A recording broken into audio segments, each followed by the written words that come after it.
அமைச்சர் செந்தில் பாலாஜியின் நீதிமன்ற காவல் 17வது முறையாக நீட்டிப்பு. நாட்டின் நலனை விரும்புவோரே சங்கி. வானதி ஸ்ரீனிவாசன் விளக்கம்.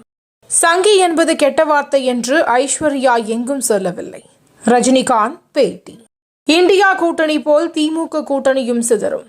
அதிமுக முன்னாள் அமைச்சர் ஜெயக்குமார் பேட்டி. கண்மாய்களில் மேம்பால பணிக்கு அனுமதி தர முடியாது. உயர்நீதிமன்ற மதுரை கிளை உத்தரவு. உயர்கல்வி நிறுவன இடஒதுக்கீடு தேன்கூட்டை போன்றது. பாமக நிறுவனர் ராமதாஸ் கருத்து. சென்னையின் மிகப்பெரிய பூங்காவை கோயம்பேட்டில் அமைக்க வேண்டும்.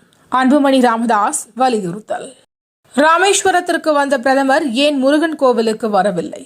சீமான் கேள்வி. ஒரு குழந்தையை மற்றொரு குழந்தையோடு ஒருபோதும் ஒப்பிடக்கூடாது. பிரதமர் மோடி அறிவுறுத்தல். மோடி மீண்டும் பிரதமரானால் தேர்தலுக்கு வாய்ப்பிருக்காது. மல்லிகார்ஜுன கார்கே கருத்து.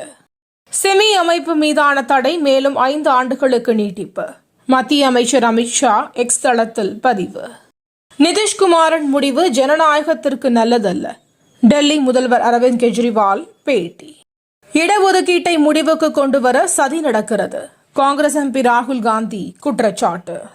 இங்கிலாந்துக்கு எதிரான 2வது டெஸ்ட் போட்டி. ஜடேஜா ராகுல் விலகல். ஸ்பெயினில் விமானத்தில் செல்லும் போது டென்னிஸ் வீரர் ஜோகோவிச்சை சந்தித்தார் முதலமைச்சர் மு க ஸ்டாலின். இணையத்தில் வைரலாகும் புகைப்படம். தினந்தோறும் காலை தலைப்புச் செய்திகளை உடனுக்குடன் தெரிந்து கொள்ள வணக்கம் இந்தியா நியூஸுடன் இணைந்திருங்கள்.